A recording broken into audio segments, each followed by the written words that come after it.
News, politics, and special guests with a Texas twist. That's the goal of the Luke Macias Show. Our nation and state are at a crossroads, and if you're not informed, you're not equipped to make the change that our community needs. Join the conversation and join the cause for liberty today.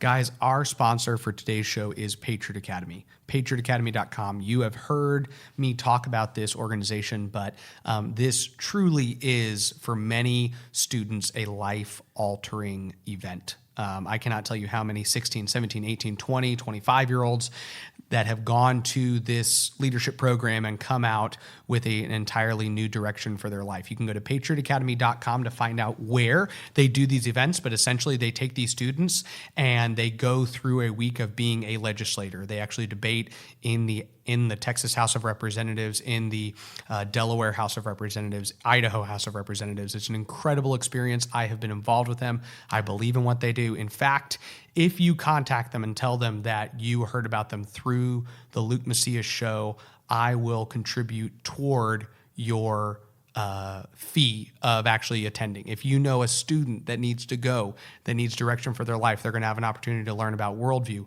about free market economics, about the values that hold society together, and they're going to have an opportunity to be equipped to be a part of making the change that our community, our state, our nation need. So patriotacademy.com.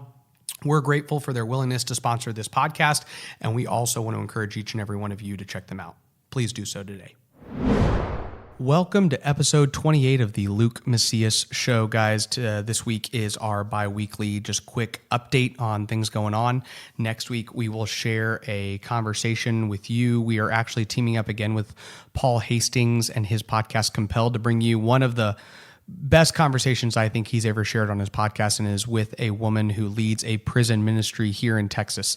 And so for those who are involved in criminal justice reform and understand that we need a rehabilitative criminal justice system as much as one that enacts justice, I think y'all will really enjoy this conversation. This is a woman who has been involved in prison ministry, dealing and ministering to women on death row.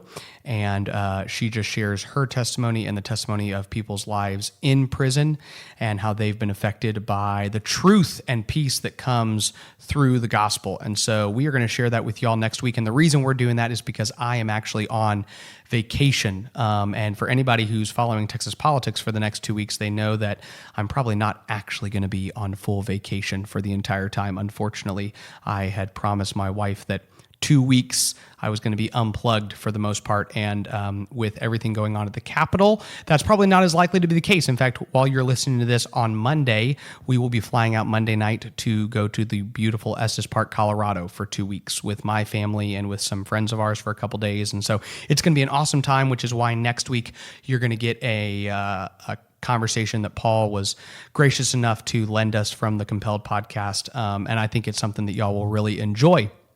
That being said, there are two things I wanted to talk to you about today, and they're not specific news updates. One is that evil exists, and it's something we all know, but it is highlighted a little bit more recently in the shooting that happened in El Paso, leaving 20 Texans dead. A individual who is at this point been identified as a white supremacist and somebody who was clearly troubled and was decided to take that out on a lot of other people. Evil exists, and evil people commit violent acts against people. And I'm a strong believer that we were never designed or created to experience death. And so death, even when it comes naturally at old age, is still filled with sorrow and grief. But when it comes early on in life through a violent act of another hateful person, it causes an even more significant mourning and even more pain and even a broader ripple effect of people just taking a step back. Though I hope that people didn't just wake up today or yesterday or the day before and think to themselves, wow, evil exists in this world. Because anybody who has looked at human history or anybody that walks the streets on a regular basis should recognize that evil exists. And if we recognize that it exists, it should change how we then act. And if you actually believe that men's heart are all wicked and have the ability to commit wicked acts. It will even change the way you prioritize your own life, and you decide how to spend your time, and you decide how to heal your wounds. And so I want to encourage everybody to really examine yourself, because if you think that you could never commit violence against somebody else, I think you're fooling yourself. I think it's important to recognize that you are a couple really bad decisions away and a couple really bad ideas in your head that you don't get worked on from making that same mistake. And there's healing and redemption that happens and peace that happens. And I found it at the cross of Christ. And so evil exists, but we also know that I hope, one thing I think I tweeted this out a couple days ago, but it was just the fact that on Sunday morning I saw, politicians lining up to be on CNN and MSNBC and Fox News. And I hope and pray that none of you were turning on cable television to decide what the answers were to the evil that existed. I hope more of you found yourself in church pews, maybe when you hadn't been there before, and getting an opportunity to hear the truth of the answers to evil. Even all that we have, we do not have a clear explanation for every single instance of evil, but we do have some peace. Jesus Christ in his time on earth said, "These things I have spoken to you, so that in me you may have peace. In the world you have tribulation, but take courage, I have overcome the world." The last thing I'll say, and many of you have been following politics for the last week, you know that Michael Sullivan came out and accused the Speaker of the House, Dennis Bonnen, and Dennis Burrows from trying to offer him a quid pro quo deal. And they tried to offer him an opportunity, and they, according to his allegations, said that they wanted him to not target most Republicans in the Republican caucus, but they would give him a handful of people that they wanted him to go after, and they actually gave him a list of 10 targets that they hoped he would go after, and then in return, his organization would be granted media credentials, which is an official act, and that would be given to him in return for his cooperation if they would reach this agreement or understanding or deal.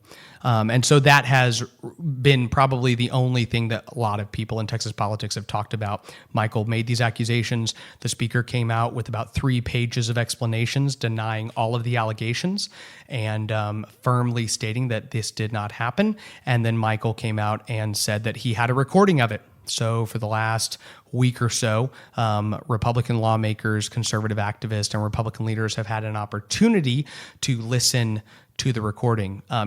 Most everyone who I know knows that I've listened to the recording, and I am encouraging other Republican lawmakers, conservative people, and party leaders to also listen to the recording as well. At some point, it's going to come out publicly. And the biggest thing I just want to continue, and I've been thinking, it's been on the forefront of my mind, but politics isn't a game.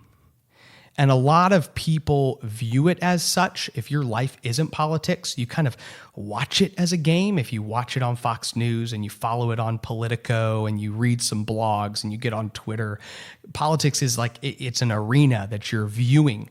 And the truth is that a lot of people who get involved don't get involved and with the intention of treating it like a game, but they end up feeling like they're in this adult version of, Secret Hitler, if any of y'all have played that game, or chess, or whatever other strategy-related game they find themselves playing.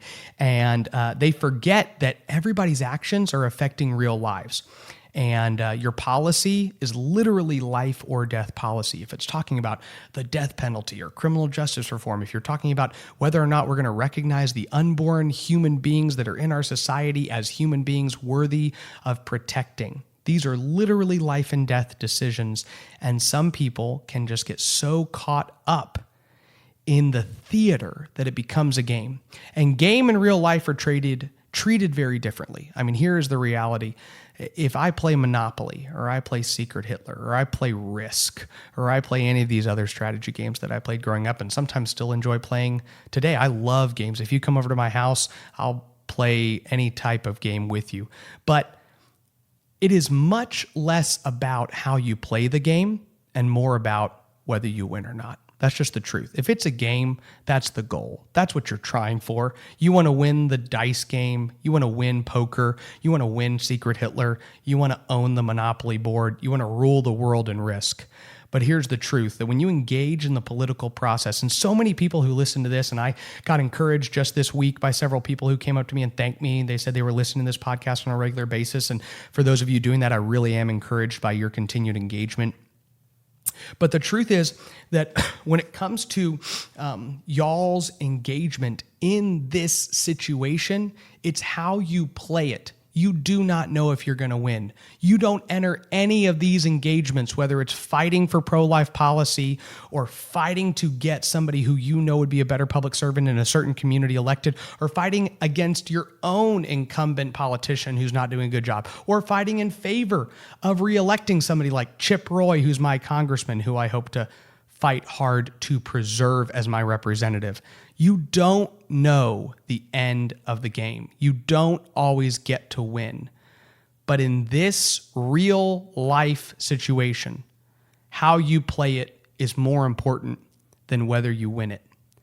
And that is the distinction between having your friends over and playing some board game and engaging in the actual real life political theater that goes on a regular basis here in Texas. And I hope that people recognize and remember that as they watch this entire drama between Michael Sullivan, Dustin Burrows, and Dennis Bonnen unfold.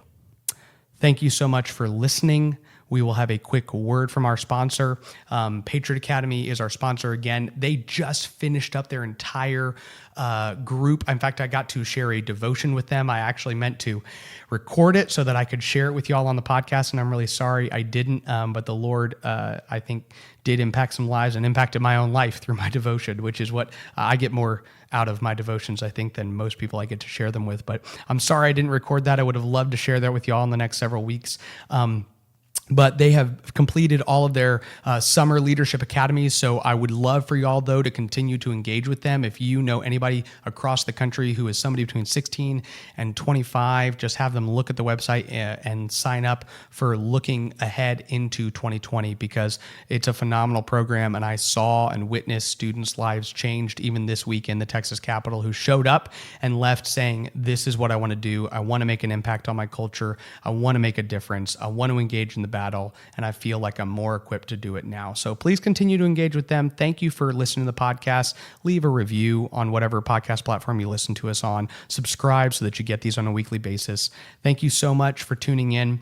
Appreciate it. I will enjoy the Colorado mountains and will be checking in and not enjoying my vacation as much because the next 2 weeks will likely see a lot of reactions and actions on the part of the Texas legislature. So keep tuned, stay tuned for all of you, because the next 2, 3, 4, 5 weeks are very important when it comes to what Republicans are going to look like when it goes into the 2021 legislative session, and how well we are going to be united going into November of 2020. And I pray that we come out stronger, and I know we can and will, as long as people remember that politics isn't a game, and the importance is not whether you win the game, but how you play it.